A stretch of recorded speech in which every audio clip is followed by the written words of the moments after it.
'Cause lately I've been chasing things I shouldn't. I've been doing everything that everyone said I couldn't. They don't believe in me. They don't see my dreams at all. Welcome to the show, my friend. What's up, bro? How we doing, bro? You had a good week? Yeah, man. Shit, chilling on it. Well, I start every show the same way, so I'm finna ask you just in front of me here today. Who are you? Man, it's a good question. Then, honestly, man, that's a good question, bro. I've been trying to figure that out. That as of late, like, who am I? You know, just been in this comedy thing, but there are some things that I do know who I am. I am a father, you know what I'm saying? I'm a son, I'm a brother, I'm an uncle, and I'm a comedian. You know what I'm saying? My name is Ernest. Well, it's fucking amazing to meet you, brother. And welcome to be the first guest in my brand new spot. Yeah, man, this shit legit, man. I'm happy to have you on the show. Bachelor Pad 2.0.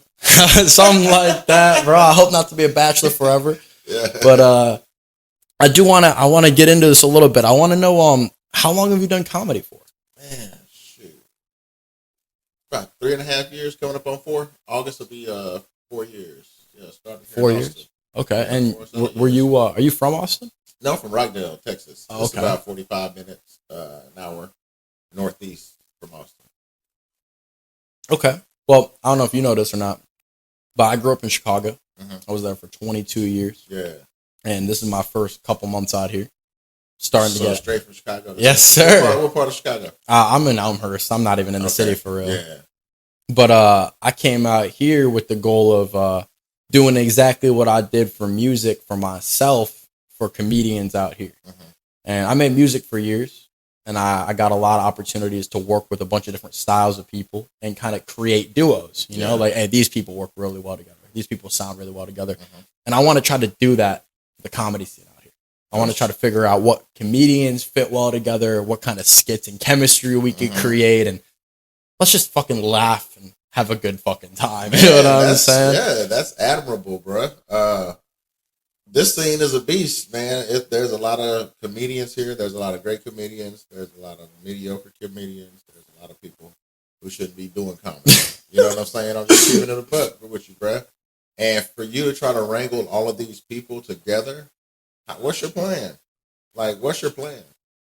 I'm starting day by day, step by step, but I'm just trying to really just set precedents, and all you could do is be your genuine self and hope it spreads. Yeah. You know what I'm saying? I'm not going to force anything. If people don't want to fuck with me, people don't want to fuck with me. But anybody. I've learned a really hard lesson the last year or two, which is like nothing good comes easy. So it's like if you aren't willing to potentially get hurt, you're going to have no chance of finding anything truly great. You know, you got to be vulnerable to be great. Yeah. And so my mentality is put myself out there. Bro, I've been doing comedy for all of 2 months. I've been writing for years, but on stage so you do doing music, right? yeah, but on stage writing and working and, you know, wrestling with bits and concepts. Bro, that's been 60 days. Like, I don't have experience. Who am I to come and be like, oh, I'm a great comedian, this and that? Like, no, I'm trying to learn from as many people as I can. And I know people that are at the highest of high. I'm not even going to get to meet for a long time. Yeah, you're just trying to bring people I'm just trying who to want to come together. 100%. Yeah. And I think I have the type of personality that's infectious. I feel like when people talk to me, like, it's very clear. Like, I'm not a fucking piece of shit. Yeah. I mean what I say, and I say what I mean, you know?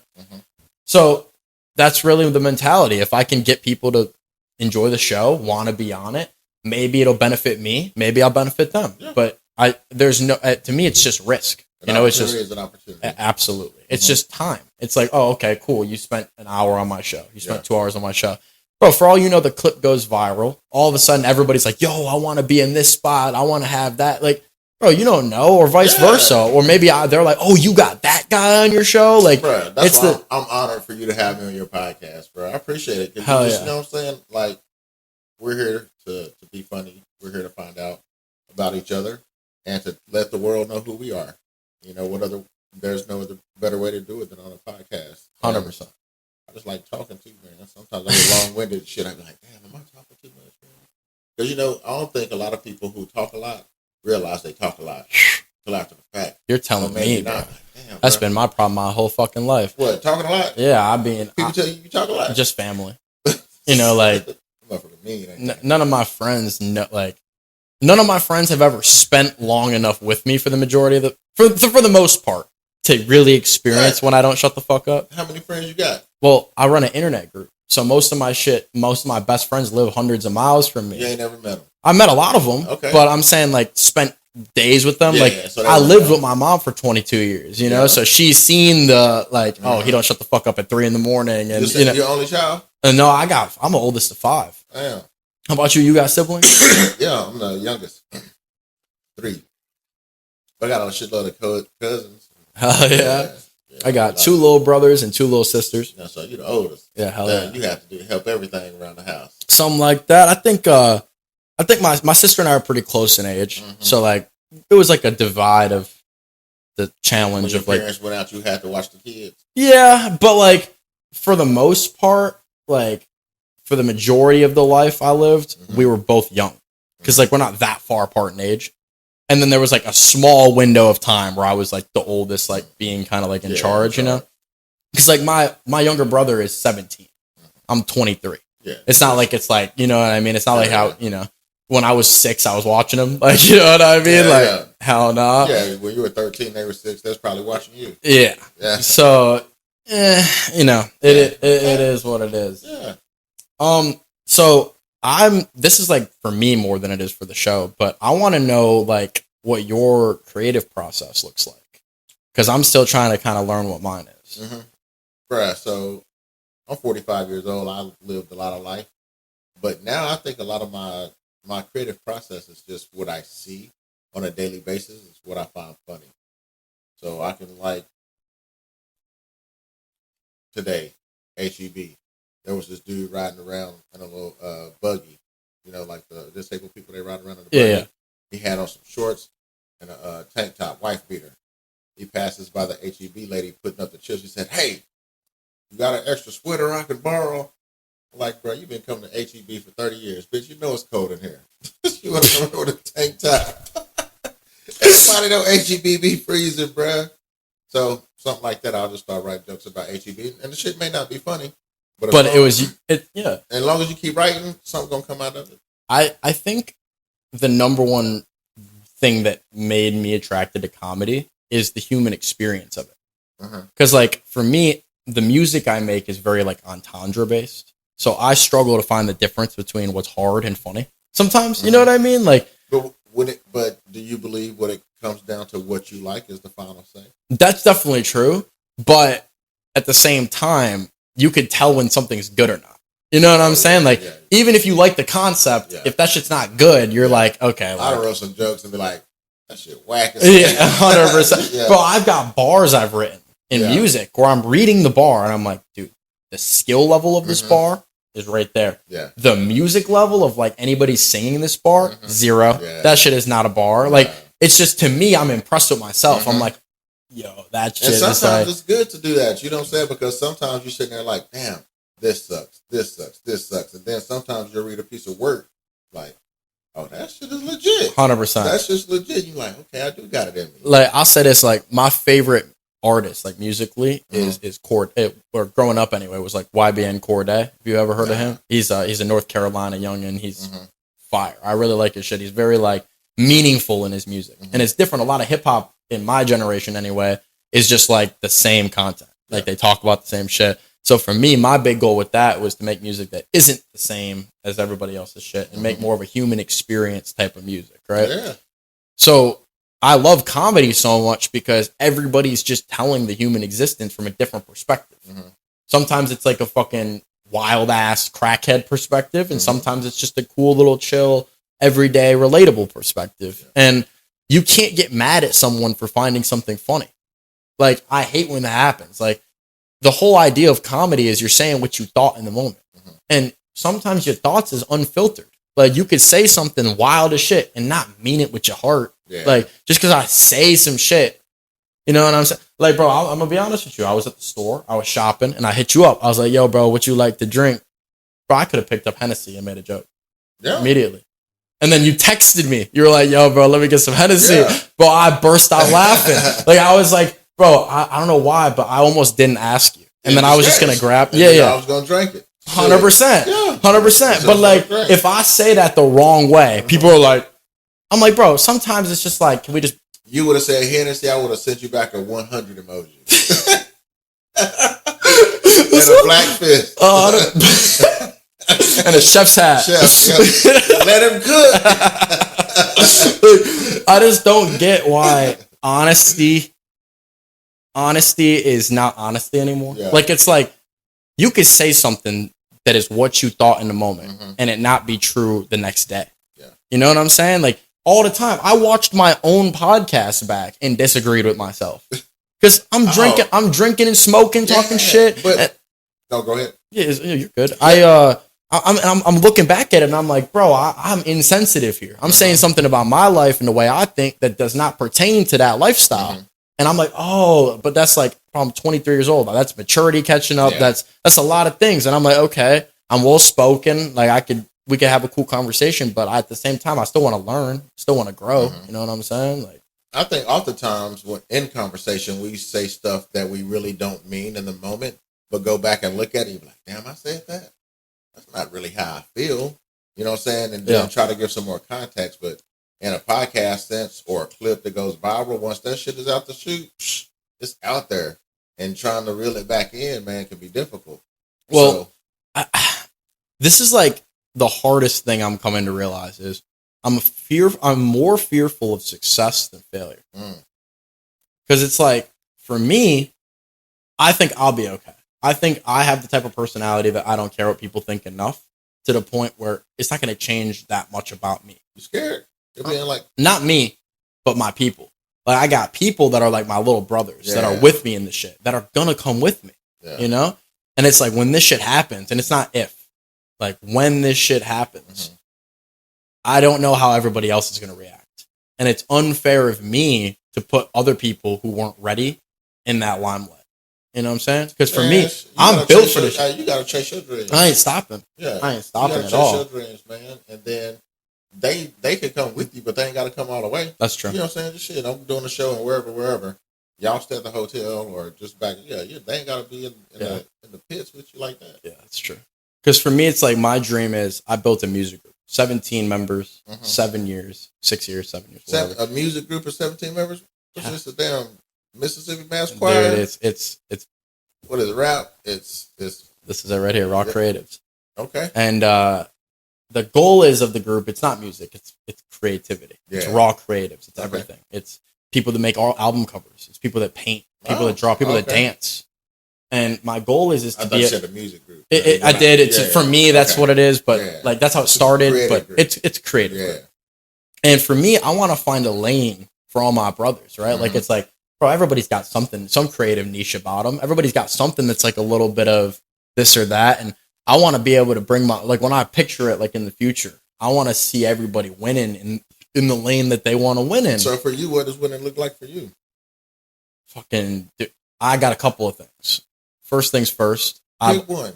Well, like when you come to that apartment or that house and you lay down and you kick your head back and you like, damn, I made it.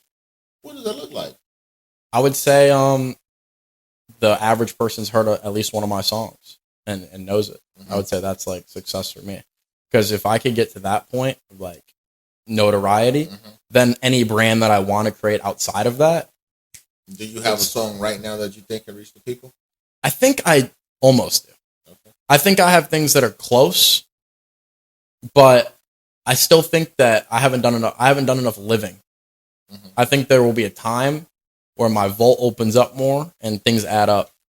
And I'm never going to drop an album until I'm somewhat well known already. I'm just going to drop singles. You see these 16, 17-year-old kids on American Idol that's writing music? Yeah. They 16 years old. Absolutely, but they writing a lot of stuff. So don't sell yourself short on you haven't lived enough. That's true. That's a good perspective. I think like for me, the way I picture it is just I want it to be refined, and I don't want anything out that doesn't tell my story. Right. And like to me, the whole goal of the music is the same as the comedy. Like I put you on the interview list first because you were literally the first show I watched when I moved here. Which one was it? I was at Narbar, and I walked in on a. You saw me at Narbar. Yes, bro. Yes, bro. Like one of the first nights. Look who it is. Look who it is, bro. That, dude. How we doing, brother? So but, you saw me the first time you saw me. Yes, bro. Yes. Well, like, what the hell? I met you at Kill Tony the night, like the weekend or the night after, or 2 nights after. But that I saw you at the show. Yeah. Because we went out on a weekend. It was like a Saturday night or something like that, Friday night, and you were there. I watched your set. I watched Offender, who's going to be on this show. Yeah. I watched. There was this horrible Indian guy that was god awful. He did a set and had not one punchline. Nah. Like he was up there for so long too, and I was like, "Damn, how did this guy get a?" That gave me confidence. I was like, "Oh, I could go up there. I get a joke." You know what I'm saying? I get something. So I was like, "All right." So for me, when I look back at my music, I want it to be the same thing as when I look back at my podcast. This person was on first because they were trial and error. This person was on first because this is my roommate. Then I got the first comedian I ran into, the first artist I ran into, and it's like a full. Okay. So that's okay, yeah. So that's a dope thing. Yeah. So I'm the first person you saw perform at Narbar as a comedian. You're the first person I saw do good. Okay. Yeah. When you came to Austin. Yeah, and then also was friendly enough to not just like blow me off when I was like, "Yo, like that was a good set. I like that," and talk to me because I had a whole conversation with you right after, you know. Yeah. So for me, it's like I'm gonna give everybody the opportunity to be who they are. Yeah. And if they show you who you are or who they are, believe them. Yeah. Oh man, I'm a stand-up guy. That's what I'm saying. You ask me who I am, I'm a stand-up guy. So yeah. I'm easygoing, bro. I may carry the exterior of someone that's hard to penetrate to get to know, but nah, I'm easygoing. A lot of stuff I put away. You know what I'm saying? Yeah. And it's just cool coming out here meeting people, comedians doing comedy. I met this dude.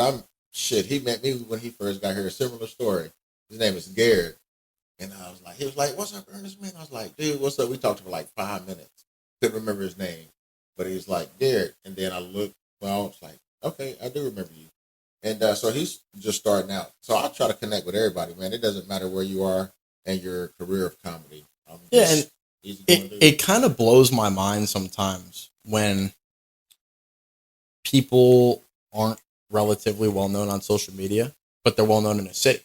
Yeah. You know what I'm saying? Like you see them on every list, every comedy show, and then you go on their page and they got like 800 followers. Like it's like I don't judge anybody on that, but at the same time I'm like, I felt like you would have had 10 times more motion than me. Not you, but like I'm saying, like you know what I'm saying.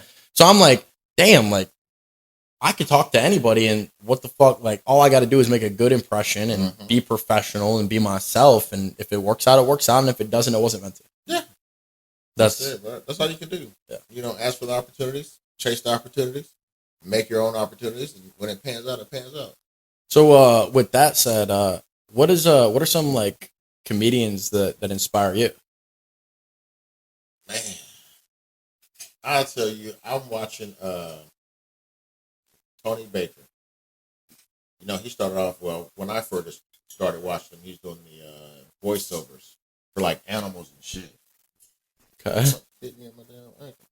Yeah, like voiceovers for animals and shit, and maybe like some kids, just being funny. And so I'm like, damn, this dude is just saying all the stuff we want to say, but doing it as a voiceover. And so inspiring me like that, just to do more social media. Okay. You know what I'm saying? Nate Bargatze, like I was watching the Hot Breath podcast. You ever heard of that? Hot Breath. I have not. Yeah, so if you're not, man, a Hot Breath podcast, shout out to that dude who can't remember his name, but he had some killer comedians come on there, some killer interviews, and Nate Bargatze is just dropping some gems in that interview, bro. So go check that out. That's awesome. So he's inspiring, just the advice that he's given, like don't give up, finding your voice, your identity, and things just to succeed in comedy. But yeah, man, I'm inspired by my homegirl, Donna Lee. She took like a 20-year break from doing comedy, and her homegirl Megan, they just out here getting it. But yeah, Donna Lee, most definitely close friend, huge inspiration. My homeboy Charlie Mack. Charlie Mack. I've seen it's Charlie cool, Mack man. shit before. Just from his Kill Tony thing. Yeah. And his books. Him just a grinder. He's the one that has the adult children's books. Yeah. Yeah, I remember Charlie Mack. Yeah. And when you see people in your circle doing it, and you see them doing it big and leveling up, like, okay, bet it's achievable. Absolutely, it's achievable. And so those guys at that higher level, but definitely the people in my circle. Absolutely. Yeah. That's what I'm saying. Like, I'm in the same boat like with music. Like when I see, I don't want to be like rude, but like when I see like a fucking junkie making good fucking money from music, and he's good. Like I'm not saying he's not talented, but like, you know what I'm saying? But when you say a junkie, what do you mean? Like I'm saying he's fucked up all the time. He's falling asleep in studio sessions. He's, you know what I'm saying? Like, wasting his talent. Great fucking artist too. I've worked with him. I've done music with him. He's mixed for me, etc. This is a real person? Yes, bro. Like good people. And it's like I see them win, and I see them like, bro. He literally opened his own studio. He literally ran a record label for a year or two, and he just lost the studio. And I'm like, bro, you was right there. Like, you was there, right there. All you had to do was get your habits under control. Tighten it up. And you would have been there. Lock in. And I'm like, damn, like, he's older than me and he's got shit done that I haven't done yet. So who the fuck am I to be, like, giving advice? So I'm not, like, going to be like, you know what I'm saying? No, that's life advice. But, that ain't no... But, you know what I'm saying? Like, hey, bro, you fucking up. I'm trying, you know what I'm saying? Sometimes that's what it takes. And you know, what if you saying, damn, what if you would have been that guy to say, hey, bro, you're right here, but what you're doing right now, you're jeopardizing all of that. I tried to reach out this week, because I heard about the shit. But he already lost it all. Yeah. Because I was going to give him an opportunity to work with artists in the group because he's a beat maker and he's an engineer. He's fucking amazing. So I'm like, come get back on your feet. Let's get some shit going. He didn't answer the phone. Yeah. So I'm like, shit. So we was talking about like developing style in comedy. And I feel like that's a really common thing that a lot of people talk about. What's something about your style as a comic that you think is different than other people's? I think my style is able to take real life topics that may be hard to talk about and deliver them in a way that's digestible. That's funny. From slavery to sex work to kids, being a father, to just being around other parents that have kids, the shit they be doing that annoys you. Anywhere from hanging out with my Mexican partners, going to quinceañeras, the stuff that annoys the hell out of you, bruh. Just like everybody know white people say the N-word in the car when they're in traffic. You know what I'm saying? Okay. Like shit, like we know it's the truth. We know you gonna say the shit like I'm gonna drive for my motherfucking niggas. Ain't nobody gonna be bleeping that shit out while you're in the car by themselves. You know what I'm saying? And if you did, I'm gonna look at you stupid. Like, bro, live your life. You know what I'm saying? Yeah. But outside that Camry, you can't say it. You know what I'm saying? So I've always thought like it was weird as shit when people are like policing crowds at like a festival or some shit. Yeah. Like I'm like, bro, you at a Vaughn concert. Like you at a Drake like but at the same time, you should be consciously aware that you know you should be saying. Yeah, don't be stupid. You know what I'm saying? Like, don't, I'm like, hey, bro, the song over. Yeah. Hey, the song this over. Is Shania Twain, bro. The song's over. Drake ain't even on stage no more, man. Like I saw, you know who Aiden Ross is? Yeah. Bro, Aiden Ross went to Chief Keef's show and he's on the stage and Chief Keef gave him the pass on stage to say the shit in the song. I hate that shit. I hate when black people do that, man. Like I hate when black people hey, this is my white friend. Hey, you can get the pass. Like, you whack. I had a concept of a comedy bit I was working on, which was like, how much money could black people make if they started selling the N-word pass? And it was like, think about it. It wouldn't like you would be buying it for like an everyday use. You'd be buying it for like a movie, right? Like imagine like Margot Robbie bought the N-word pass. Like you wouldn't tune in to hear her say the N-word. You'd tune in to hear how she says the N-word. You know what I'm saying? Like how the hell would Ellen DeGeneres say that shit? Somebody got to put her in a movie with the hard R. That's bro. That's what I'm like, bro. Robert Downey Jr. wore blackface in a movie, and nobody cared, bro. There was no outrage. That's how beloved RDJ is. Like he's so beloved. Hey, but that was a good movie. It was a great movie, but I'm saying I'm just a dude. There's 50 dude just playing another dude. Talking about Tropic Thunder. There's 500 people though that are equally as famous that could have been in the same place that it would have been outrage in the streets if he was like, I can't have Matt Damon out there doing Tropic Thunder with blackface. Look at Ari Shaffir. Like definitely not. Did I see them? Like, could you imagine Quentin Tarantino on blackface? Like, I saw not last Monday, but the Monday before, there was a white guy. I think his name was Mark Cunningham. He's an up-and-coming comic. He was stopping in town to try to do Kill Tony. He showed up in, like, black clown makeup. But it wasn't all blackface. Like, it was, like, black, white, black. You know what I'm saying? And some black dude pressed him.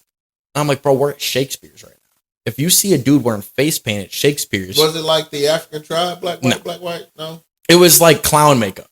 But instead of mostly white for the clown makeup, it was mostly black. And he had dots and stuff? No, yeah, it was like designs, like some Joker shit. You know what I'm saying? And I literally told him, I was like, bro, if we're at anywhere in the world, not here, you can get mad. But we're at Shakespeare's, bro. Everybody here is signing up for Kill Tony. If dude's dressed in a weird ass outfit or some shit, it's clearly for a bit. Like, obviously. Yeah. So I'm like, I was like, I don't know. What are your opinions? Like, would you get pressed, like, if you saw that some shit like that? I mean, for one, I didn't know what it was. Yeah. I didn't see it. And for two, you really can't fault anybody for what they're offended by. That's fair. You know what I'm saying? I don't know. First of all, if it was all black and then he had some design, I don't know what it looked like. Yeah. So I can't speak for what it was. Yeah. But I'm definitely not going to tell him he can't be offended or feel some type of way for what he saw. That's just interpretation. So yeah, I don't know. I was just like, I don't know. In the same way you can't fault someone for being offended, I also feel like you can't tell someone how to do their material. Like, bro clearly had a joke prepared around like a dumbass like makeup I'm that not he was saying wearing, you know. I would have said anything about it. I'm more of a logical guy. I'm like, okay, this guy's out here doing that. I was just asking him. I wasn't pressing him or nothing, but I asked him about it. Like, I was like, he was pressing him. Yeah, low key. Like, he didn't like put hands on him, but like he was like, you know what I'm saying? So what was the dude saying? He was like, bro, like, this, I didn't even know this was offensive. Like, he's like, bro, this is like clown makeup. Like, bro, he's like, my sister's purse. He's like, I'm just wearing like, he's like, usually the one I look wears like this, and it was like a more white design, and he's like, I just did it differently today because I just felt like doing it differently today. I wonder who was the dude pressing. I think I know him too. I just can't remember his name right now.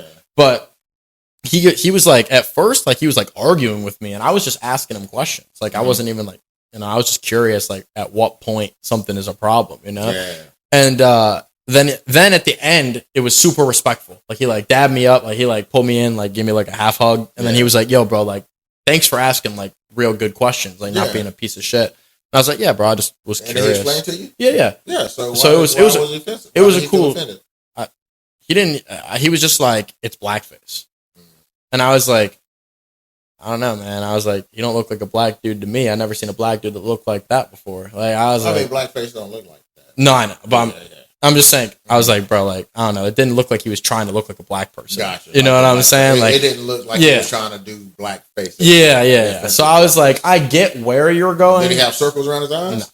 No. It was like lines and like squares and shit. Like it was like a clown, like literal clown makeup. Came up here with an abstract painting. Yes, bro, literally. And like there was like colors and shit, like blue and red, and like there was like some black on his face, basically. And I was like, bro, like, I was like, come on, it's not that deep. And we're at Shakespeare's. Like I'm like, that's the number one spot. Like, bro, that's literally crazy town. Like you walk into Shakespeare's expecting wild shit. Man, you know when I walk into Shakespeare's, I feel like I'm walking into a third world of Star Wars where I'm seeing all these different characters. You know what I'm saying? From all these different worlds. I'm like, all right, okay, yeah, damn. And that's what it feels like. I think the weirdest experience at Shakespeare's for me is I talk to everybody the same way because I'm on my goal with every person I meet is the same. I want to have a cool conversation that hopefully leads to an interview. That's literally every conversation I have. But when I talk to the girls out there, their guy or their man or whoever always is looking at me like I'm on like trying to do some shit. I'm like, bro, trust me. Bro, it's some characters that come up. I was like, trust me, if I was hitting on your girl, I would have led with a line or like I would have been hitting on. What's your pickup line? I got a couple. But the one I like the most, so like if like two girls are like on the street next to each other and they're like good friends, or like they look like they're friends, I'll go up and I'll ask them. I'll be like, you guys look like you guys are good friends. You guys good friends? They'll be like, oh my God, yeah, we're best friends. But like, oh yeah? So like if something good happened to her, like, would you be happy or mad? And she's like, oh, I'd be happy. And then I reach my hand to shake the hand of the pretty girl. And I'm like, yo, my name is, I'm the good thing that happened, right? Okay. That's conversation starter. Yeah, I like that. Okay, hitched. That's the dumb shit I've been using. The one I used to use when I was in high school. This shit is so stupid. Yeah. I go to like a bar or like a party, and I'd be like, "What's a beautiful girl like you doing in a place like this?" If I was single, I think I would walk up to women like, "What's up?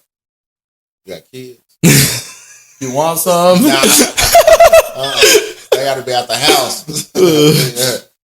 They got to be out the house. Like, you got kids? Yeah. I ever since I moved here, I've probably had more conversations with older women than I've ever had in my life. How old are you now? 20 what? 23. 23? That's where you at, huh? Okay, hockey. So what position did you play? I played center. I don't know what. It's just I was like goalie. I was like, all right, cool. There's 3 positions in hockey: center, wing, defense. That's it. Center, wing, and defense. Yeah, and goalie. I know, like the defense in the back can't cross the second blue line before the puck. The attacking side. Mm-hmm. So if you're attacking, the puck has to cross before you. Okay. Yeah. And if not, it's called icing. I'm so glad that this came up in conversation organically because I have a question for you. I think I have an idea for like a TV show, and I think it could be amazing. I want to create a post-game breakdown of like black people talking about hockey. I think that shit would be hilarious. Yeah. Like imagine like obviously this is just extremity because everybody knows who this is, but like imagine like Kevin Hart and Snoop Dogg did like a NHL game breakdown. And like they were just like going through and just like overreacting to every like minute Snoop is detail. A good commentator, so shit. He's phenomenal. Good. But I'm saying even if it was like you had one regular commentator, but imagine they had like a Kill Tony setup of a second one. Like you could just get like some random ass like hood dude just pull up and just be like, "Oh shit! Whoa, that motherfucker got laid the fuck out!" Like dude, that shit would be. I feel like it'd be really when I was talking to my dad about it, I was like, he was like, it'd be really funny. And then it would piss me off. And I was like, probably. Yeah. But it's not. It would be funny, though. I think so, too. I think it would eat on social media. Like, I think the clips from it would be like 10 out of 10. Yeah. But you gotta get the right clip, but I think so. Funny. Especially Snoop Dogg. Do you, so obviously I've talked a lot about music, but I didn't even ask you, like, what kind of music you listen to? Man, I'm from Texas, so, you know, I like Texas music, DJ Screw. Okay. Grew up on him, Zero. Slim Thug, Lil Kiki, Paul Wall, man, old school. But shoot, right now I'm on that Finesse 2 times. Oh hell yeah! Yeah, I'm on that Finesse 2 times. That dude, I didn't know he was cold as he is, man. This song called "They Won the War." That shit right there, or "They Won the Battle," something like that. That shit go hard. Okay. I'm on some that new J. Cole album. So good. Man. Oh my! What's your what are you spinning on repeat? That dude talk about. I pulled up into the gas station. I forgot my hoodie. A dude looked at me like I wanted to buy some weed, and then he came. You know what I'm saying? The one, and he was like, he said, J. Cole? Oh yeah. He said, "I've never been a stoner." No, I know that. And then talking about like, he's too famous, and he was paranoid. He was just riding through the hood, and he was on E, reminiscing about the good times. And he pulled up to the damn gas station, and the dude recognized him. Tried to sell him some weed. He was like, "Oh, I know you. You the Cole from the Ville." And then he just started reminiscing. That's the one on repeat right there. The song that's fucking with me. What's that? Is I Love Her Again. I don't know if you peeped. I don't think I haven't heard that one yet. I don't know if you peeped, but that whole song, he's talking about how he had a fixation on a woman that was like promiscuous. Mm-hmm. But if you look at the levels of what he's talking about, he's not talking about a woman. Mm-hmm. The whole song, he's talking about hip hop music. Probably, yeah. And he's talking about his love-hate relationship with it. And he's like, getting older, having kids, so playing you all the time is the hardest thing to do. Mm-hmm. Bro, that shit is like, he said, I used to tell you everything that's going on. This is pen and the pad. Yeah, right. Like everything that's going on. And he like, bro, like for me, like I have trouble because I'm constantly editing videos. I'm constantly coming up with new ideas. Mm-hmm. I'm constantly freestyling. So for a long time, I wasn't playing music in my car.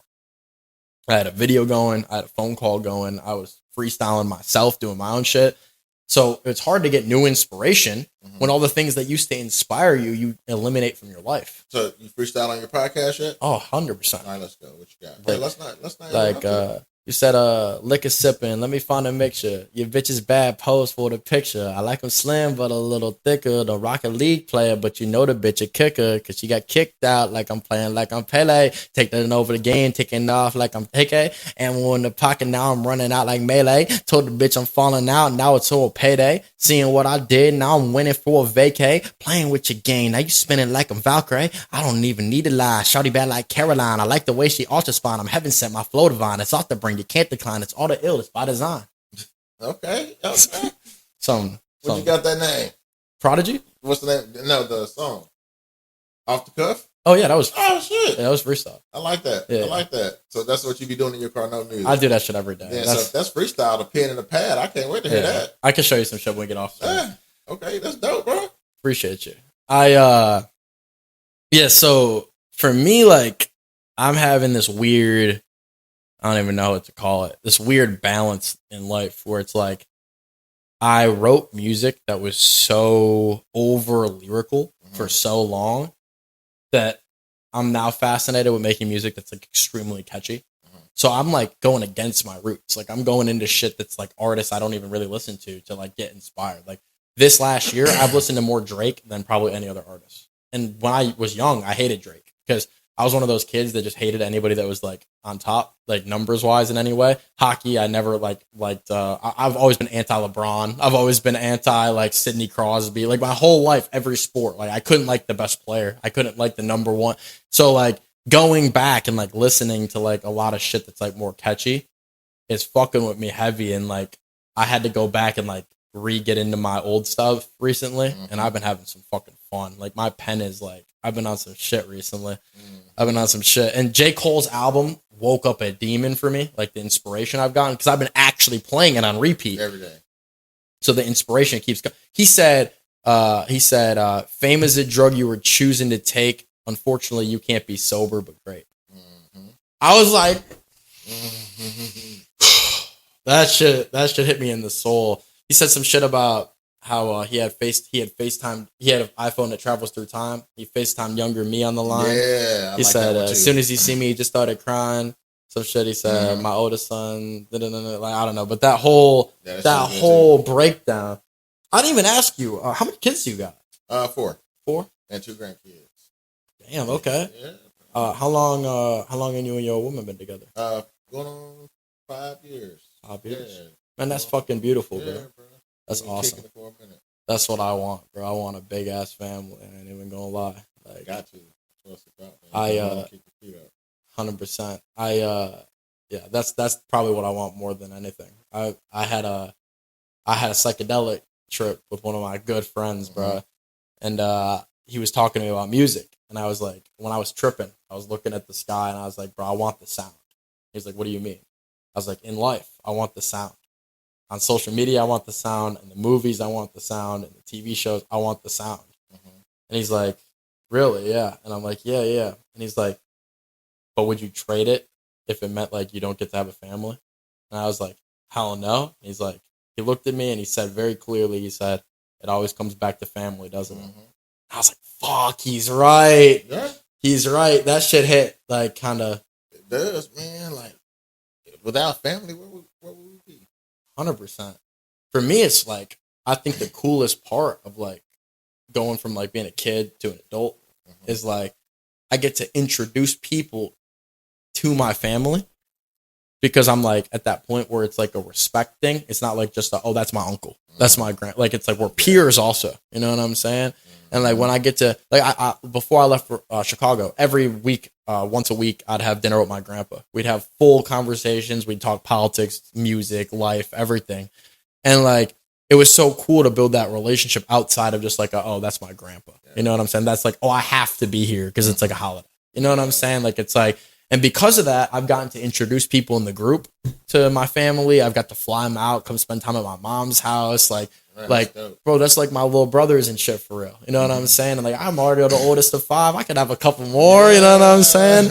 Like, bro, my roommate came with me. He spent Christmas the whole week at my house, and he drove with me from Chicago to Austin. So I flew him out. I was like, yo, bro, fucking, I got a guest room. Come spend the weekend or the week or whatever. Like when we go to the studio, we'll go do Christmas gifts and shit. But this motherfucker pulled up to my house on 2 days, no sleep. So the first 2 houses we went to for the first 2 Christmas spots we stopped at, he was very well behaved, very like respectful. Then I went to my uncle's house at the end of the night, and his bandwidth was gone. Bro, this dude was dropping motherfuckers in every other sentence. Man. I was dying of laughter. And luckily, that's my uncle is like the coolest people in my family, so like it wasn't a problem at all. And like everybody was drinking, having a good time. But I was making fun of him on the car ride home. I'm like, yo, bro, how many motherfuckers you drop on the I didn't care at all. Like that's my one of my best friends, you know. I was just like funny. It's whatever. But that shit was making me laugh. I was like, I'm the same way. Like when I get super excited for something, I can't sleep. Like I'm like, I got something 11 a.m. tomorrow. I'm like, I don't think I'll oversleep 11 a.m. But now that I'm thinking about it, I might, you know, I'm like I might oversleep it. And then all of a sudden it's 4 a.m. and 5 a.m. And then you're like, fuck, now if I go to sleep, I really might actually oversleep it. And then I end up up all night. Like that was something I had under control a lot when I moved here. Because I was like working I was in a constant work cycle, and I quit nicotine last year. So that was something that was huge for me. I was like, or I quit vaping. I shouldn't say I quit nicotine. Was nicotine in the vape? Yeah, but I smoke a cigarette when I'm drunk or whatever. But I used to be a lot worse. So now that I got a little bit more control of that, I'm sleeping better. Everything seems a lot more. You got a CPAP machine? Not yet. We good, man. You could go to bed early, man. Shit, you know, because I go to bed early in the morning. You fish? Not really. So in the morning I'm going fishing, hanging out with my dad, just chill. The weekend, the weather's getting warm. You know what I'm saying? So if you ain't outside this year, I don't know where else you should be. That's what's so weird about me. It's like I like being outside, but at the same time, I might burn to a crisp. You right about that. You got to get some SPF 600. That's true. But at the same time, it's like the same feeling I'm sure that you get like in that peace that you get from like being like on a boat or some shit, like fishing or like out. Like my dad is like the biggest fisherman ever. Like I grew up doing all types of shit like that. But the thing that gets me to peace is being on the ice or playing sports. So it's like for me, it's like I'm indoors with a lot of the shit that gives me that peace. You play basketball behind the creek in the cave in the patio yet? Yeah. I played, that was Monday night. Yeah. Oh, I was fucking them up. It was pretty bad. I was drunk as shit, and I was still hooping. Like, I was like, bro, like, a couple of the guys stopped playing when I showed up. I was like, all right, I'll get out of here. My bad. All right. The thing is, I can't do anything halfway. Like, if I do some shit, I'm trying to, $20, let's go. I'm betting. My homie, I was just in Houston for the weekend, and my homie's neighbor was a D1 or D2 football player. And he was trying to tell me he beat me at basketball. I was like, bro, I coached basketball in North Carolina the whole summer. I was like, I promise you're not beating me at basketball. And he's like, bro, I'm just going to big body you. I'm like, you could try. Man, you do a lot of shit, man. You out there, bro. You networking. You do a lot of shit, man. I'm trying. That's good, bro. We're going to get bigger and better. My goal is one of these niches I've got is going to go to the moon, and I can bring every other niche with me. Yeah. You know, like if I hit the moon on a podcast, well, then I can say, hey, I'm gonna do a meet and greet. We're gonna do a charity football game or some shit, charity basketball. You know what I'm saying? Like that's the goal. Like I'm really trying to just bring community everywhere. Music, hockey, football, basketball. Like my interest. Like Who told people that you couldn't make money from things you like doing? Mm-hmm. Like, I never understood that. Like, That's winning. That's my biggest goal. Is like, I'm just trying to win. Winning. I'm trying to win off of things that I love. I'm not trying to win off of shit I hate. Because I could win off shit that I hate. Mm-hmm. I could go do sales and I could go fucking make good money. Cold calling and all that bullshit. Bro, I got the gift of gab. I could go talk some bullshit and sell some bullshit and feel like a piece of shit at the end of the day. Be like, man, I just fucked that person's money up. Yeah. I just did this and that.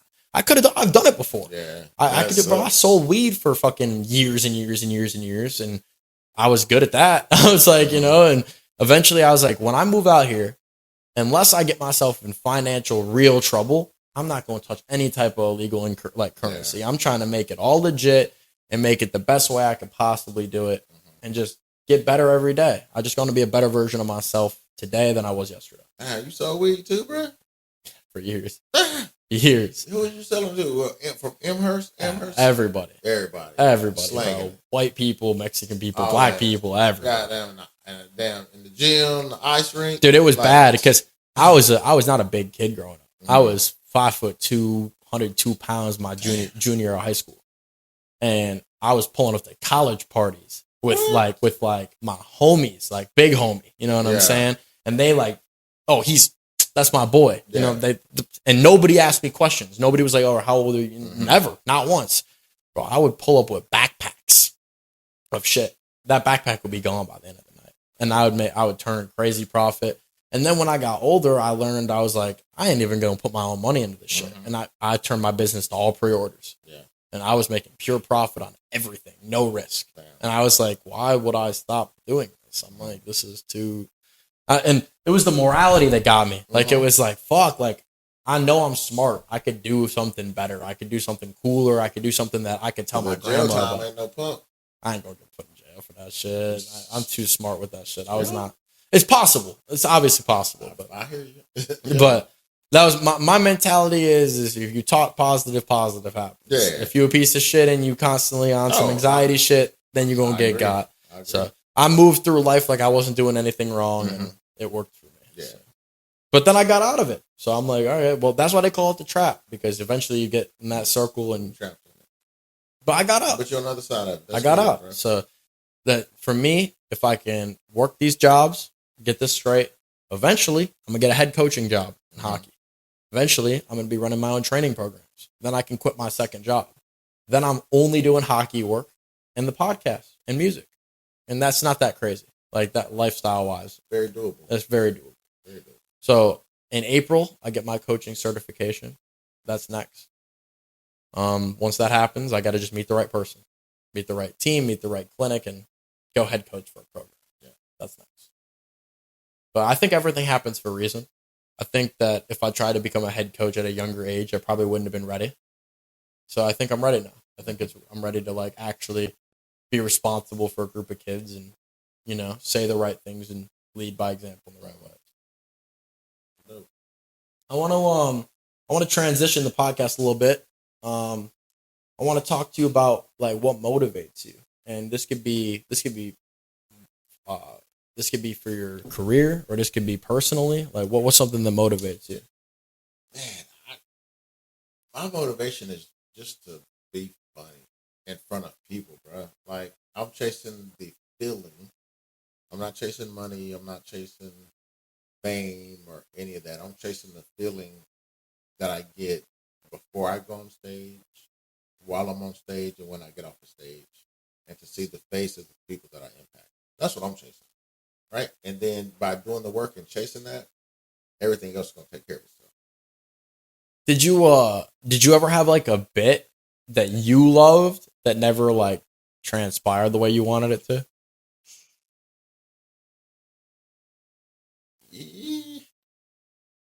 Yeah, but you just keep fixing it. You just keep working it. You know what I'm saying? Like, if it doesn't work for me today, I'm going to go home and listen to that bitch and rewrite it. And I'm going to tighten it up. I'm going to remove a word. I'm going to add something different. And I got a joke now that my disabled veteran joke. When I say, because he didn't have any legs, I get like minimal laughs with that.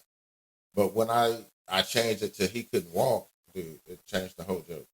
and I did it one time last night, and I got way more laughs than when I say a dude with no legs. So if it don't work out tonight, I'm gonna just rewrite that hoe. It's gonna work out eventually. I love it. Yeah. Yeah, I've got a bit. It's like a feminism / somewhat racism bit, but like, damn, you hitting two people? Yeah, two. It's groups? pretty good, but it's like so you hitting women the joke is so niche and obvious that you can't get that. No black person's gonna get mad at you. You want me to judge it? Yeah, 100%. I'll tell you right now. I'm gonna be honest with you. Be real with me. Right, so I said, so I grew up in Chicago. Okay. And I moved out to Austin. Mm-hmm. So I'm getting real tired of feminists. Okay. They're fucking everywhere. And it's like, it'll be the same girls that are like, I don't need no man, that can't even change the batteries in their smoke detector.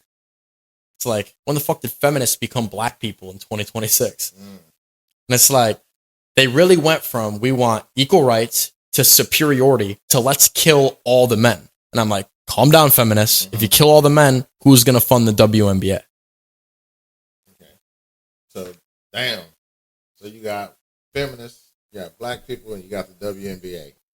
Damn, they going to get you, man. They going to get me. So feminist becomes a black person because black people don't change out the battery in the smoke detector. Yeah. Okay, so that's the stereotype. And there's a double up. I think it might have gone over your head. I was saying like, I was making like the joke that like black people kill people. Like it was like they went from let's kill all the rest of the men. Mm-hmm. You know what I'm saying? So I was like doubling down. Okay. Yep. Yeah. Okay. I'm like doubling down, and then I'm like, come on, feminists, you can't kill everybody. Yeah. You know what I'm saying? Like, who's gonna fund the WNBA? Man, that's a lot. That's a lot, bro. That's a lot. That's a lot. And I'll be honest with you, I got like 30% of that joke. Yeah, that's why it's not. That's not why. Because once you said the smoke detector, and then feminists want to be black people, you lost it. Okay. You know what I'm saying? So I think if you repackage that to make it more understandable, but also it could be like, dude, black people aren't the only people who don't replace batteries. Yeah, smoke detectors. It's just like, how many times have you seen, even on Kill Tony, the smoke detector sound joke? Like, that shit's like, to me, I was trying to find a joke that's so like obvious that like it wasn't racist. Like it's just like, that's just like stereotypical stupid, you know. Hey, it's fucking so true though. I got a cousin right now. Every time I go to his house, that shit beep. Well, I'm gonna show up to his house with some fucking batteries and replace them. My one of my good friends that's in the group was on FaceTime with me, and I was working on the joke. Like I was about to go to Kill Tony, but I was working on the joke on FaceTime. Yeah. And as I'm working on the joke, I'm like, I don't know if I want to do this. It's kind of Black History Month. I'm like, I don't know if that's going to ruffle feathers, whatever. And bro's smoke detector beeped. So I got a question for you. Why all white people think they got to do black jokes? I don't. Like, let me rephrase that. Not all white people think they got to do black jokes, but the majority of the white comedians here in Austin be coming to the comedy shows with some old whack-ass black jokes, and they think they funny, but like, I don't care if you tell like some black jokes or some racist jokes, but that shit got to be funny. Well, I can't speak for white people, but I can speak for me. And yeah, that's why I say, let me rephrase. I'll say that I have a really hard time finding the difference between polarizing and funny. Okay. That's like my biggest problem. And it's the same thing in music. I find a hard time between hard and polarizing. This dude, I'll tell you, case of boy, I was at Delilah's open mic the other day. This dude said he's 1/10 black, so he should be able to say the N-word. That's how I slap the shit out you.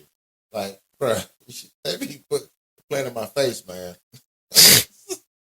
Tell me a joke about white people. Okay. Off the top. Well, I could say I got a Canada joke. That's a white person joke. That's the part. You're quick to give me a black joke, but you can't even tell a joke about yourself. Well, because I guess the reason would be is like, it's how many black people you grew up in Elmhurst? Like, how many black people in Elmhurst? Plenty.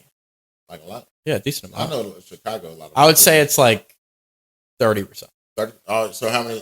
When you grew up playing hockey and all that stuff, you had black friends? Oh, in hockey, no. But but elsewhere, like basketball, hell yeah, fucking yeah. Like the whole varsity team was like 80% black people. Yeah, basketball, that's sport right there. Football too, same thing. Damn. So who was your best friend like growing up? Like who did you like? Like when you was growing up, when you had Black friends? Did you go to the Black friends' house? So I hosted most times. I was the host. So a lot of Black friends came to your house. Yeah. Okay. But I had a mix for it. Like, I was in every group for it. Like, I was a nerd until I was... Yeah, you seem like a pretty smart dude. Yeah, I was a nerd until I was 17.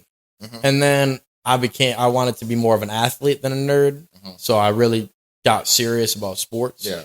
And then once that happened, I got into like my party era. And when I got in my party era, my circle was huge at that point. Like, I was not just friends with 10 people. And I was a plug. So I had hundreds of people on my phone all the time, you know? Let me hear one of your white self-deprecating jokes.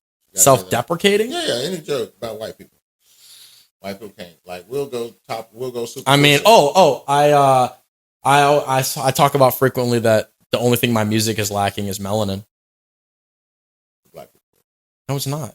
It's a white people joke. Okay, so you're like white people don't have rhythm. White people don't have melanin. You're lacking melanin, which is black people. Yeah, well, yeah, I guess, but like that's a self-deprecation joke. Like, it's like you expect me to be. You're saying you're lacking melanin because you want to be black. Because I can't make. I'm not supposed to make hip hop music. Like, it's like, you know what I'm saying. Like, you would, if I say I'm a rapper versus if you say you're a rapper, that's a completely different reaction in the room.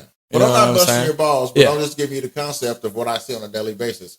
You shot off 2 black jokes that fast that you've been working on. I think I make more gay jokes than anything else. No.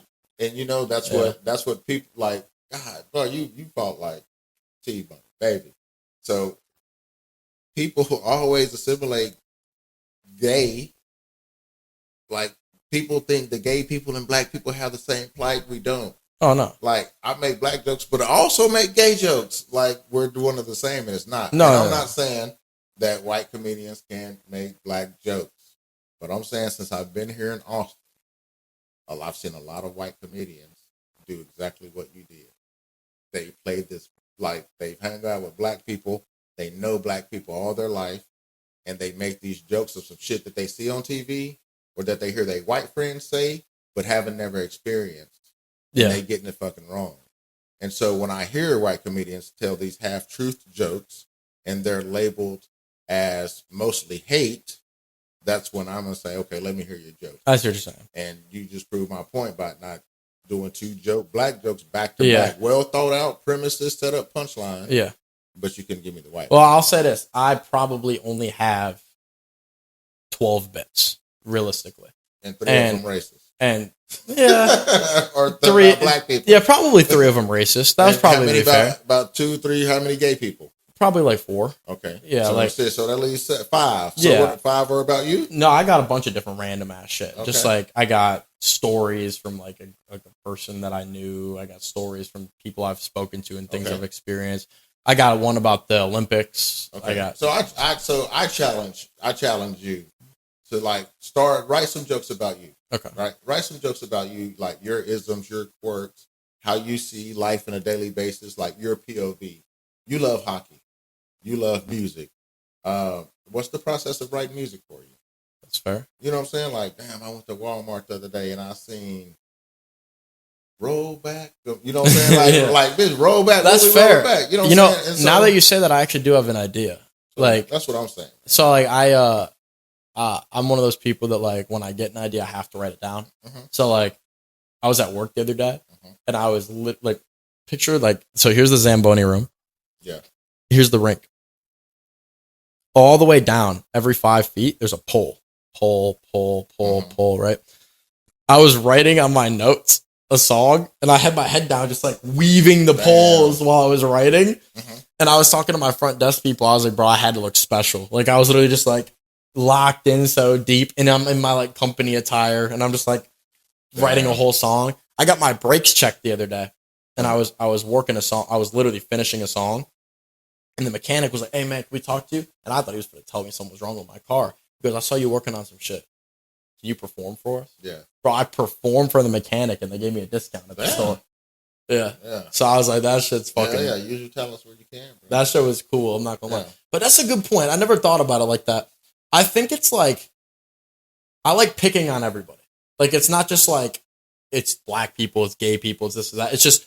I like saying idioms that are obvious and then layering it. Because it's like, bro, half my best friends are black and we just talk shit. most of the jokes I get are Jew jokes because my mom is Jewish. Mm-hmm. Like, people make so many fucking Jew jokes. I've got Jew jokes. I've got shit like that. That's white people jokes. Mm-hmm. But like, I feel like white people jokes for me are unfair because most of my white traits aren't like the joke doesn't fit. You know what I'm saying? Like, but I got Jew jokes so that they that don't hit. fit, right? So they don't fit. So Yeah. that's what's going to make it funny. Yeah. So you're white. You're saying, damn, white people, this, bro, shit. Even I don't like their potato salad. You know what I'm saying? Yeah. Shit like that. Even I don't go to my parents' cookout. You know what I'm saying? Shit like that. Like, goddamn, my mom. Even I sneak in my grandma's house and season the chicken. You know what I'm saying? Yeah. Shit like that. I see what she's you're super saying. White, and we just came up with that material, and that's about you and your race. You know what I'm saying? That's fair. So I that's don't know. all I'm saying, bro. Yeah. I think self-deprecation is definitely fair. I think the one stupid ass bit that I was working on, I was just like, everything's bigger in Texas. I'm waiting for my dick to catch up. Mm-hmm. Like, just dumbass shit. Yeah. But I don't know, like, I think you're right. I think I do need to expand. The problem with me is, like, I don't know. If you're making jokes about a different race before you're making them about your own race, you're doing it wrong. That's fair. That's fair. The first joke I ever wrote was about me, and it bombed so bad. Mm-hmm. So I was like, damn, that shit's ass. And then, because it was I realized that it was a story that was very specific to, like, the reason it was funny is because the people that were in the room. You know what I'm saying? And then I realized I can't transpire no matter how good of a storyteller I am. It's not going to fit because the reason it was funny to me was the extremity of the people in the room. And unless you know the people in the room, it's not going to be that funny. Yeah. So when I realized that, I was like, shit. And then most of it is just experience. Like, I see some shit happen and I'm just like, oh, okay, I could turn this into something funnier. And that actually leads me into my next question. How long is it? 2 hours? We can go as long as you want. We can be done whenever you want. We can take a break. About 10 more minutes. Sounds good, brother. I will say, do you have any like friends that you've met that you wish would be comics? Like, you're like, fuck, that motherfucker's just naturally funny. Take my stage time. Hell no. Stay y'all asses on the couch, bitch. Hey, we work on the jokes with me. Give me the jokes. Let me tell them on stage. You can help me write the jokes, but no. Let me keep the stage time. I'm greedy with it, man. That's totally fair. There's too many comics, bro. Too many. That's totally fair. For me, it's like I have people that I think are funnier than me sometimes, and like I'm like, fuck. Like, every time I like have like a premise, I'll tell him the premise, and then he'll make the joke so much better like than the premise originally was. I'm like, fuck, bro, why the fuck you don't ever go up and do this shit? You know what I'm saying? I mean, like, it's conversation, man. It's funny. People have different POVs on humor, so that's why it's good to get them out there. Fire exercise here. That's got some first time ever. Yeah, I know. Yeah, I ain't never done this shit. Yeah. We gonna see if this shit hits. If we get a cool clip, we get a cool clip. Let's do it. I'm gonna start off slight. We gonna build as this shit goes. So I'm gonna start here. Beer or liquor? Beer. All right. Wax or flour? Flour. Okay. Dave Chappelle or Chris Rock? Dave Chappelle. Drake or Kendrick? Drake. Megan Fox or Margot Robbie?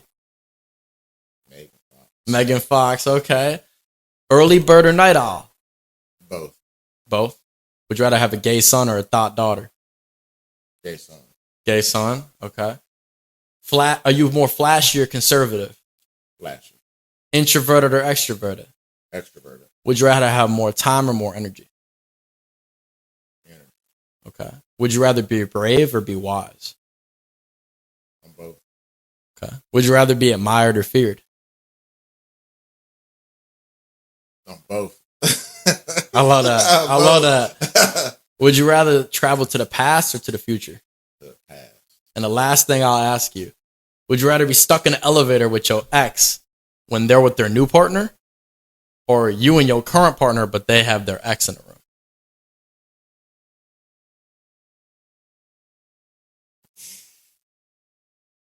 I'm going to say me and my ex and her new partner. Okay. Because me and my ex got kids together and we've been together for a long time, so we still going to be cool. I ain't never met my new wife's ex. So, he may still like her and shit. You know what I'm saying? Yeah. And I'm like, now I gotta fight this bitch. You know what I'm saying? So I want to control the situation with my ex. So, yeah. Well, bro, it's been fucking awesome to have your time. Oh, bro, I appreciate you, man. I appreciate you for coming through, bro. Yeah. And hopefully we can do this again in the future. Yeah. Hey, this is one podcast you got to get on, man. Holla at my boy T Money. Hey, freestyling all day. Comedian, does the music. Hey, one dope dude. Check him out. Bringing people together, man. Appreciate you, bro. Yeah, bro. Appreciate you. Anytime. Yep.